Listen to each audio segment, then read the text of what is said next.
Alaikum dear students, last time we finished our chapter number 3, that is Bravo Amaraga, and now we are going to start our chapter number 4, that's Miss Lippert goes to the city to eat at an eatery. Eatery means a restaurant, okay?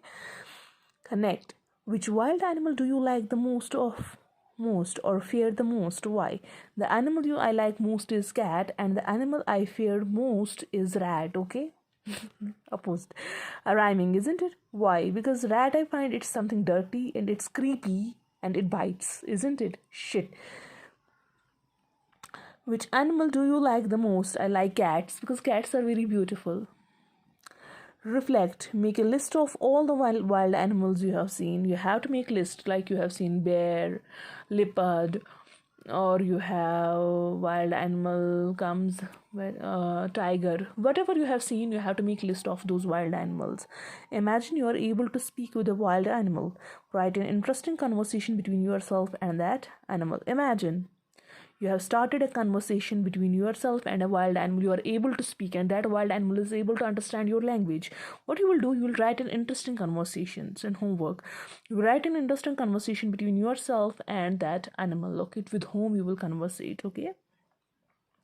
Before we read, Junaid Yahya was born in 1988. He writes poems and stories for children, okay? He's a children artist. He was born in Meerut, India में born हुआ था. He's an Indian writer. He writes on various themes ranging from nature to the smallest of things in life. He writes on the themes of his works are from nature to the smallest of the things in life. For example, you have nature, sadness, happiness, themes like this, okay? The little things in the life, that are the themes in his poetry. That is the theme that he keeps in his poems and works.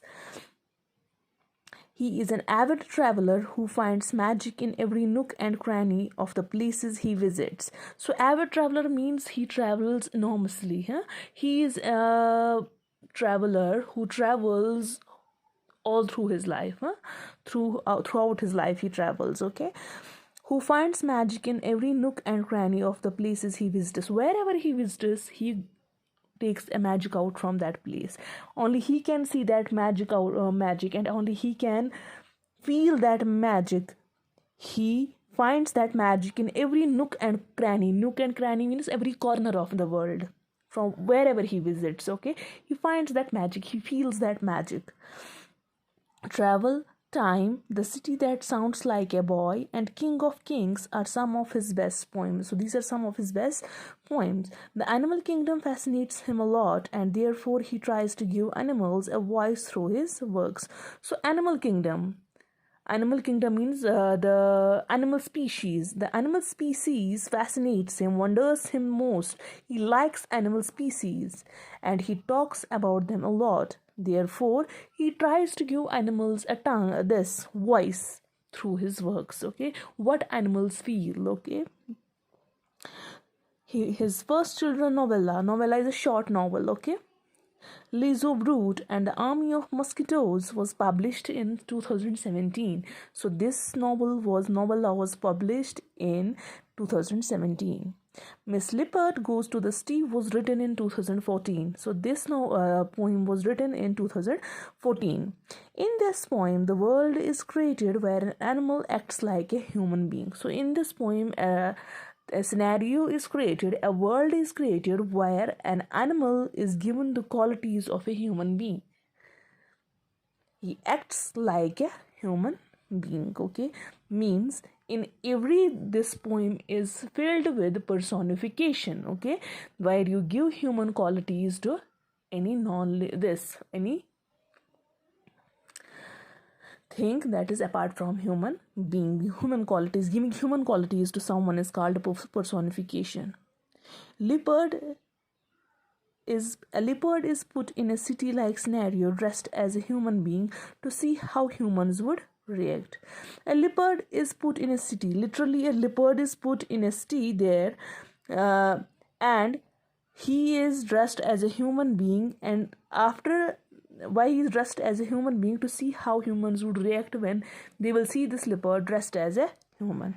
It was written keeping in mind how some sections of the society are not accepted. So why this poem was written? This poem was written in order to develop sense in people that why do they not accept certain sections of the society. Certain sections of the society means, for example, they say this caste is low, this caste is high, and why this low caste is not accepted in the society. So this poem was written for that very purpose, that why certain sections, why small sections or poor sections of the society are not accepted.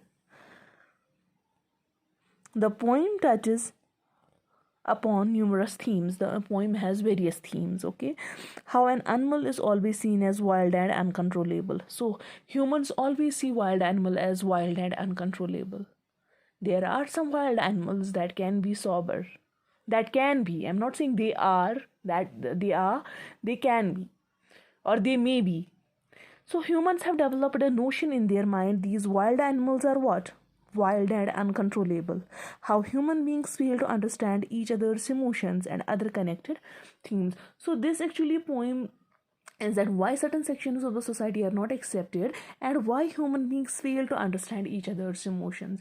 Why are they not able to understand the emotions of each other, and why these are the connected themes of this poem. Okay, so this poem is actually about the human beings, where you have this, where you have been given a lesson that why certain sections of the society are not accepted, and why human beings are not able to understand each other's emotions. Okay, we will stop here. This was an introduction regarding this chapter number 4.